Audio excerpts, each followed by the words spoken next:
Oke, assalamualaikum warahmatullahi wabarakatuh. Ketemu lagi dengan mata kuliah pengantar agroteknologi dan kita akan bahas tentang materi berikutnya yaitu tentang hidroponik. Nah, baik secara umumnya kita akan bahas tentang hidroponik ini nanti secara spesifik tentu di praktikumnya ya. Nah, gambaran besar terkait dengan hidroponik itu seperti apa tentu saya akan kupas lebih detail lagi nanti setelah materi itu adalah di praktikumnya. Tapi sekarang kita akan pemahamannya dulu aja ya tentang hidroponik itu seperti apa. Mungkin kalian pernah dengar tentang hidroponik itu seperti apa ya. Nah, kita akan bahas secara umum bahwa hidroponik itu adalah tanaman yang mekanisme budidaya tanpa media tanam. Jadi asal muasal dari hidroponik itu berasal dari bahasa Yunani kuno itu hydro yang berarti air, kemudian ponos yang artinya daya. Jadi kita akan memanfaatkan kemampuan atau daya air gitu ya. Jadi di sini tidak ada campur tangan yang namanya media tanah gitu. Nah, hidroponik itu sendiri dikenal sebagai soilless culture atau budidaya tanaman tanpa media. Di antaranya salah satunya adalah menggunakan tanah. Jadi kita akan menggunakan air. Makanya kalau di hidroponik itu biasa menggunakan sistem pompa gitu ya untuk mengalirkan air, kemudian si air itu akan menyentuh bagian-bagian akar yang dimana akar-akar itu akan menyerap unsur hara yang telah dicampurkan di dalam air itu untuk tumbuh dan berkembang seperti itu. Kemudian hidroponik itu sendiri ya pertama kali dikenalkan pada tahun 1937. Udah lama sekali karena udah zaman dulu itu masih belum ada zaman perang gitu ya, zaman perang. Jadi bagaimana si penemunya itu Dr. W.F. Garrick dan dari California itu bagaimana supaya para tentara itu bisa makan gitu ya, supaya bisa mendapatkan nutrisi. Sedangkan di dalam dulu peperangan itu kan kalau misalnya dilempar bom atom dan semacamnya, tanah-tanah ataupun ladang-ladang hancur semua dan tidak bisa kita makan gitu ya, seperti itu. Maka muncullah ide itu di mana hidroponik menggunakan air yang bisa ditanam dimanapun, di ruang sempit pun masih bisa kita lakukan. Nah, itu udah dari tahun 1937. Nah, kalau sekarang boomingnya sekarang di Indonesia diantaranya ya seperti itu, media tanpa tanah seperti itu. Nah, orang pertama yang menemukan Garrick ini adalah orang pertama yang melalui eksperimen untuk secara komersial. Jadi mulai di efektif, kemudian dilakukanlah eksperimen untuk skala komersial dengan menanam tomat ya, kemudian selada dan beberapa sayuran seperti lettuce ya dan semacamnya, dengan metode yang digunakan sebagai nutriculture atau dengan cara mencampurkan nutrisi pada air itu sendiri. Oke. Baik, selanjutnya adalah hidroponik ini diaplikasikan pertama ya pada perang kedua tadi ya, pada Perang Dunia Kedua tahun 1939 sampai 1945 untuk menyediakan sayuran bagi tentara yang ada di daerah. Jadi supaya sayuran untuk tentara-tentara zaman perangnya seperti itu tadi kan, kalau di lahan-lahan pasti semuanya hancur gitu ya. Kemudian tahun 1950-an penggunaan hidroponik secara komersial terus berkembang sampai ke Italia, Spanyol, Jerman, Prancis, Swedia, Inggris. Makanya luar negeri udah familiar yang kayak gini, karena di Indonesia saja yang masih belum banyak seperti itu ya. Tapi sekarang sudah mulai banyak di Indonesia. Baik, nah ini adalah beberapa gambaran terkait dengan hidroponik yang ada di Indonesia yang sudah mulai dimodifikasi. Ada yang menggunakan batok kelapa, ada yang menggunakan baskom, ada yang menggunakan pipa. Kalau kita kan masih menggunakan pipa nih. Ada yang menggunakan kaleng-kaleng bekas. Nah, itu lumrah, kita bisa menggunakan apapun juga gitu ya untuk membudidayakan. Tapi yang paling mudah tanamannya adalah tadi yang tanaman-tanaman yang daun ya, seperti kangkung, lettuce ya, pakcoy seperti itu. Kemudian ada yang memodifikasi juga menggunakan bekas galon atau air aqua gitu ya. Nah, media-media ini juga sama dikatakan sebagai hidroponik karena kita menggunakan daya air. Jadi kita bisa mengoptimalkan barang-barang bekas ataupun juga benda-benda yang tidak bisa digunakan untuk menanam seperti itu. Kalau ini masih menggunakan tanah sih ini karena bawang belum bisa dioptimalkan menggunakan hidroponik, tetapi di dalam penggunaan barang-barang bekas itu bisa kita pakai ya, seperti itu.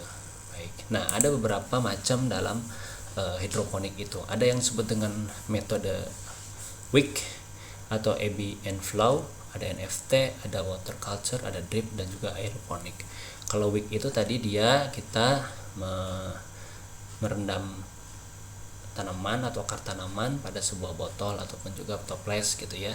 Jadi si akar itu akan menjuntai ke bawah, menyentuh permukaan air. Tidak semuanya terendam ya, karena supaya akar juga kan butuh bersirkulasi udara seperti itu. Itu yang namanya wick. Kemudian ebb and flow itu ada yang menggunakan batuan. Jadi si airnya ada di kolam akuarium lah, kemudian diangkat ke atas, menyiram batuan-batuan kecil yang dimana tanaman itu tumbuh. Jadi tanaman itu tidak tumbuh di tanah tapi di batu-batuan kecil gitu ya, di kerikil. Nah air yang naik itu akan menyerap ke batuan kerikil kecil ya, yang khusus ya, kemudian akan diserap oleh akar-akar. Nah sisa air yang berlebih itu akan jatuh ke dalam akuarium lagi seperti itu. Itu ebb and flow. Kemudian ada NFT. NFT itu adalah nutrition film teknik. Jadi disebut dengan film teknik itu adalah daya airnya itu dialirkan dari atas ke bawah secara tipis seperti film. Jadi tekniknya seperti itu. Jadi nanti air ditarik oleh pompa, kemudian dialirkan ke melawan gravitasi gitu ya, tapi agak miring sedikit. Nah alirannya itu akan tipis seperti film-film dulu gitu kan, tipis ya. Pernah kalian mungkin belum pernah ngalamin ada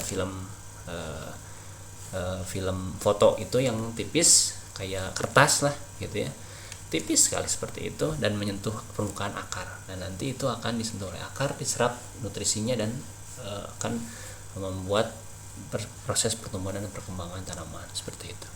Kemudian ada water culture, itu menggunakan gelembung-gelembung yang sama seperti wick gitu ya, sama. Kemudian tujuannya adalah untuk tadi adanya sirkulasi bagi akar untuk bisa tumbuh tanamannya. Kemudian ada drip irrigation, itu adalah tetes ya. Jadi tanaman itu nanti akan dipasangkan satu-satu selang kecil dan akan menetes langsung ke akar-akarnya. Tetesan-tetesan itu akan efektif langsung diserap oleh akar ya. Kalaupun ada yang berlebih, limpasannya itu akan ditampung kemudian dialirkan lagi ke akuarium dan terus akan mengalir seperti itu. Itu grip tetesan ya. Kemudian ada aeroponik. Aeroponik ini metodenya ada disemprotkan. Jadi ada tanaman di atas nih, kemudian akar-akarnya akan menjuntai, kemudian di bagian bawah ini akan ada seperti sprinkle atau sprayer menyemprot gitu ya. Nah bulir-bulir nutrisi atau air itu akan menempel pada akar, bulu-bulu akar, kemudian akan diserap oleh akar untuk tumbuh dan berkembang. Nah itu adalah sistem aeroponik. Jadi sangat banyak sekali metode hidroponik yang bisa kita pakai nanti. Nah kita akan gunakan salah satunya nanti ya di praktikum. Baik, nah ini salah satu yang lebih jelasnya gambarannya tentang water culture yang menggunakan gelembung air ya, air dan gelembung-gelembungnya. Kemudian ada drip irrigation system tadi yang irigasi tetes, di mana tetesan-tetesan langsung ke akar. Kemudian ada aeroponik yang disemprotkan, dan ada nutrient film teknik, jadi nutrisinya yang akan dialirkan secara halus, secara tipis seperti film, kemudian jatuh ke akuarium, kemudian disedot lagi, dialirkan lagi, terus seperti itu. Kemudian ada tadi wick ya, ada pot, ada rock wall. Rock wall itu seperti gabus, busa gitu ya, yang akan menahan perakaran dan akan menerima air. Ada kain sumbu. Kain sumbu ini adalah ketika tanaman itu masih kecil, akarnya belum bisa sampai ke air, maka kain sumbu ini akan membantu menaikkan ke atas airnya. Kalau zaman dulu ada kompor ya, kompor itu masih pakai sumbu, pakai minyak tanah dulu tuh ya. Nah itu dulu masih dipakai sumbu untuk menyalirkan atau menyedot air minyak tanah ke atas untuk bisa menyalakan api. Nah ini pun sama prinsipnya seperti itu. Oke, selanjutnya adalah bagaimana cara membuatnya. Nah ini ada gambaran secara dasarnya. Mungkin ada sebagian dari kalian pernah ya kemarin praktikum terkait dengan pembuatan nasi dasarnya, tapi ini kita akan pelajari lebih dalam lagi nanti. Bagaimana cara membuatnya? Yang pertama ini adalah alat-alat yang dibutuhkan, adanya alat dan juga bahan. Alatnya seperti bor, gergaji, meteran ya. Ada hole saw untuk melubangi, kemudian ada cutter, spidol, ya. Seperti itu alat-alatnya. Kemudian bahan-bahannya yang kita gunakan ini adalah untuk membuat media wig atau NFT ya, biasanya untuk NFT. Ada pipa, ada netpot, ada sambungan ya, ada sambungan, kemudian ada tanaman yang disemai, ada rock wall ya, kemudian ada nutrisi, ada wadahnya gitu ya, dan ada benih juga yang kita pakai.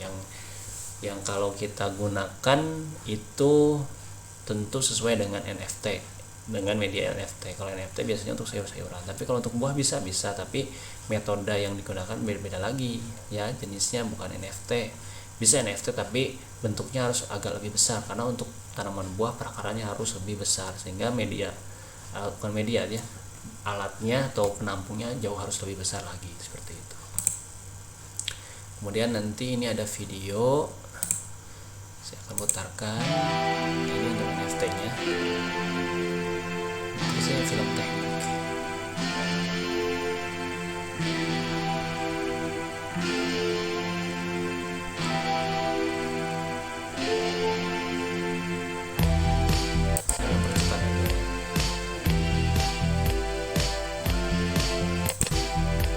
Air ya, saya percepat aja ya, seperti itu. Ini air tampung, kemudian ini untuk mengecek pH dan pH nya juga ya. Kemudian nanti ada untuk kita pakainya nanti besi ya, bukan lagi kayu. Nah ini ada potnya, kemudian ada netpot, kemudian ada selang untuk mengalirkan pompa, kemudian nanti kita, nah ini untuk sirkulasi airnya yang ke bawah ke atas ya. Kemudian nanti ini adalah bagian tanaman yang ditempatkan di netpot seperti ini untuk NFT. Nah, ini alirannya, ini tanah itu aliran air yang mengalir, kemudian akan dibuang ke sini, ngalir ke bawah, kemudian ditarik lagi terus aja seperti itu. Oke, ini adalah media untuk NFT. Ini paling sederhana. Baik, selanjutnya, nah ini adalah jenis salah satu pertama yang pernah kita buat untuk NFT-nya seperti ini. Tapi kita akan buat juga skala komersial yang lebih besar. Kalau kalian pernah ke lantai 2 di sana tuh, yang teman-temannya Imam, Teddy gitu ya, nah mereka mengelola hidroponik yang skala kecil nih. Nah kita akan buat lagi untuk skala besarnya gitu ya. Nanti mungkin ke depan saya akan berencana membuat greenhouse yang lebih besar lagi. Kalau sekarang untuk media yang pertama adalah yang paling kecil-kecil dulu. Nah ini yang pertama kita bikin dulu sebelum kita punya gedung sendiri ya. Ini seperti ini. Kemudian nah ini yang kedua yang pernah kita lakukan untuk pengabdian masyarakat, pernah nih untuk buat sampai seperti ini dan menumbuhkan sampai bisa dijual. Dulu itu pernah ada fotonya, saya lupa nyimpan fotonya di mana gitu ya. Oke, baik, itu saja mungkin untuk mata kuliah agroteknologi dengan topik hidroponik. Nanti kita akan belajar lebih dalam lagi, tentunya sekaligus praktikum untuk bisa memahami terkait dengan materi-materi yang sudah disampaikan. Ini adalah gambaran umumnya terkait dengan hidroponik. Oke, untuk memperdalam dan untuk bisa menguasai materi ini, tentu kalian suka baca, harus lebih banyak lagi referensi yang kalian baca untuk bisa sharing dan berdiskusi. Baik, itu saja yang dapat saya sampaikan. Kita ketemu lagi di materi berikutnya. Assalamualaikum warahmatullahi wabarakatuh.